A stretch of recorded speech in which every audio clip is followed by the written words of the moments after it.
வணக்கம். நெருப்பு தமிழன். ரெட்ரோ திரைப்படம் எப்படி இருக்கு?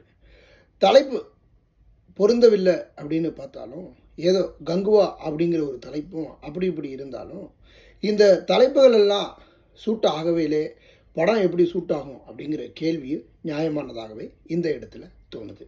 சூர்யாவினுடைய படங்கள் தொடர்ந்து பல்வேறு விதமான சொதப்பல்களை சந்திச்சுக்கிட்டு இருக்கு. கங்குவா திரைப்படம் ஐயையோ சத்தத்தை குறைச்சிருங்க அப்படின்னு சொல்கிற அளவுக்கு கங்குவாவினுடைய காட்சிகள் மக்களை அலற விட்டுச்சு. சமூக வலைதளங்கள் வாயிலாக தொடர்ந்து பல்வேறு விதமான விமர்சனங்களை சூர்யா படம் பெற்றிருப்பது இந்த திரைப்படத்தினுடைய வரவே பெரிய தோல்வியாகவே மாற்றிவிடுகின்றது என்கின்ற ஒன்றும் நிதர்சனமான இன்றைய நடைபெற்று கொண்டிருக்கக்கூடிய உண்மைதான். இருந்தாலும் சூர்யாவினுடைய நடிப்பு திறமை இதில் எந்தவித மாற்று கருத்தும் இல்லை என்று சொல்லப்பட்டாலும், ஆனாலும் சூர்யாவினுடைய கதை அம்சம் தேர்வு பல்வேறு விதமான தொய்வுகளை ஏற்படுத்தி திரைப்படங்களில் அவரை வீழ்வடைய செய்யுது.